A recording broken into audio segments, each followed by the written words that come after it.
Mangaway sa tuwa, di ba? Si Kristo Jesus, nagpatay siya, ipagyak niya, perti. Ikatulo. Yun. Naman ni so patay mo kabalakan. Ang sakripisyo sa iyang gugma. Kung sa may sakripisyo sa gugma sa Dios, ihatag niya ang iyang bugtong ipagkataong anak. Masaw na to, ready? He gave, begin.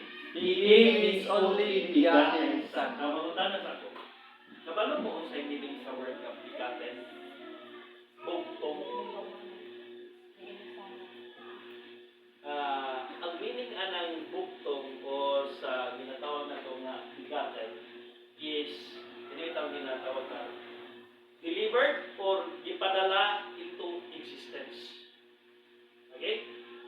Gipadala or delivered into existence.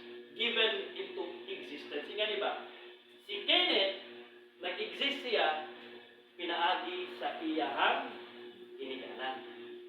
Ang Diyos, nagpakatao siya, pinaagi sa kang Maria o kang Joseph. Hindi man si Joseph pa, Maria na ba itikikan, wala ba sila nagkuha na? Kasi paglibog mo. So meaning, ang Diyos was made to exist. Si Jesus Christ, ang Diyos nagpakatao, pinaagi sa persona ni Jesus Christ para makita sa mga tao ang Diyos. Pero ang mga tao, ang Diyos pipilit niya kung sa iya. So, ingani ang sakripisyo sa Diyos pa. Nagpakatao din siya. 2 Corinthians 8:9. 2 Corinthians 8:9. Unsa ni sa klase nga pagsakripisyo? 2 Corinthians 8:9. Ano na to? Grabe no? Ang source of love ang Diyos. Ang asa taman ang gugmas di mo kalibutan. Ang pagsakripisyo niya pinaisayang gugma, maliw ko si Joy. Sige. Ay nasayod ka mo sa grasya sa atong Ginoong Jesucristo.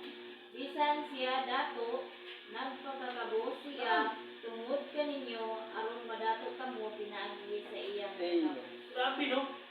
Ang Diyos, nagpakatao. Saan ako ng langit ko? Yahay ka sa ito. Gold, nasa sa iyong trono. Pero minaog Diyos siya para kita makaangkos kaluwasan sa iyang lupa. Masabtan nato ang iyang lupa. So, balik ko. Ang sakripisyo siya grabe. Ang pagsabot ko ito na intigay is only begotten siya. Nagpakatao siya. Okay?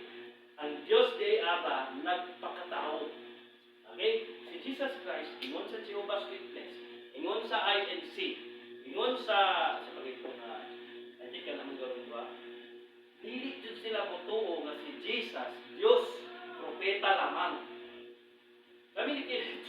Mura po sila Muslim, no? Yes, ang people ng Muslim. O, ang Muslim din Ang Maranaw.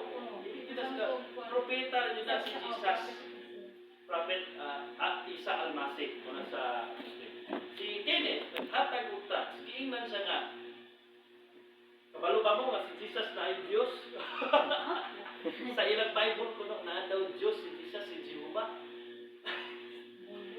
Well anyway, walay problema na. Iwa din nila nasabtan. Kabalo ba sila? Mismo kabalo ba mo? Sunod na, gusto na po kumakubang Jehovah. Simple na din kayo. Gamita ang ilang Bible. Ang ilang Bible mismo nagpamatuod nga si Jesus, Diyos. Makita pa sa mga verses, imo na nag-isulod ang verses from Isaiah 44:6, I am the Alpha and Omega, there is none other God before me. Papabasahon din mo na sila sa babasahon din mo sunod din sa 1 Corinthians 15. Ang 1 Corinthians 15, 1-4, si Jesus Christ. Kristo yun, i-mention yun ang Christ si Hesus Kristo, namatay, ginubong na banaw.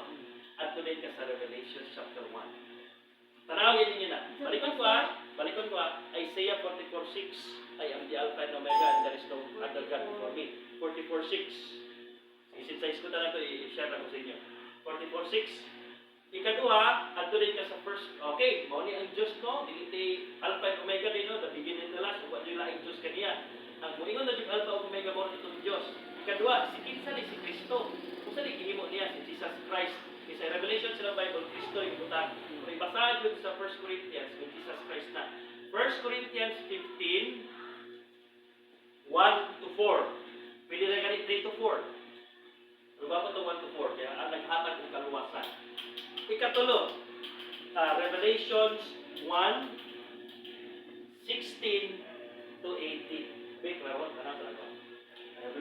1. Yung ano yung pag-refute, masuko pa yun ang samot kasi. Pero, imong napamatutan sila, nga mismo ng Bible, si Jesus Christ yun ay Diyos. Yan. Okay ha? Pinadayan 1, versikulo.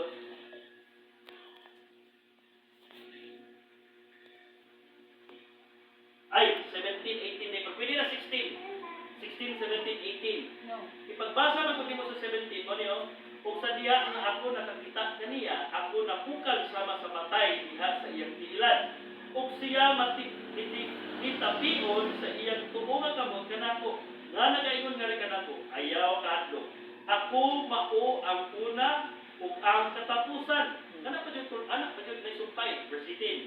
Ako mao siya nga nabuhi ug namatay ug tan-awa ako buhi. Klaro kay ang 1 Corinthians nga ako namatay ilubong ug nabanhaw. Mo ni na si Jesus Christ. Ang ginagubig ng Jehovah nga wa nila lang something.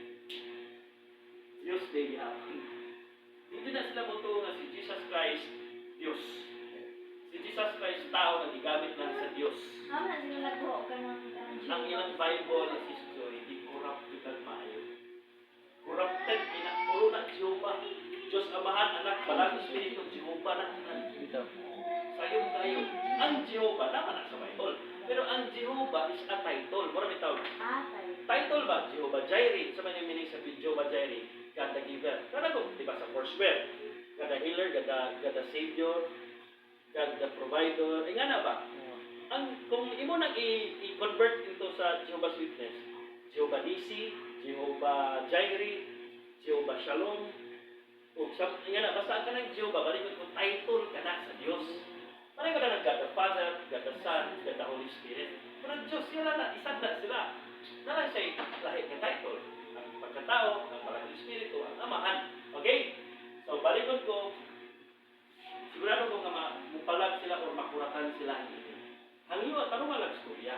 Okay? Tarungan lang istorya. Ako'y basa sa inyong Bible din. Matundaan ako si Jesus Christ, Diyos, ikan sa inyong Bible kayo.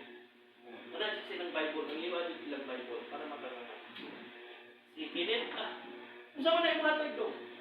Balasawan sa tulong si Kinuti. Kurog-kurog ko. Kinsa man ang Diyos di ay? Kasi sa gingharian sa Diyos na, o isa yung Diyos, si Jesus Christ. Wala na, ako akay. Diyos, natalo? Nadong Diyos, ang ilanong Bible, napasin daw dito ang Diyos ni Jesus Christ. Namula po sa langit eh. Ay, grabe. Happy ba? Wala niyo may makikisunan. Mula po sa kapitong langit Yan di mo makita para.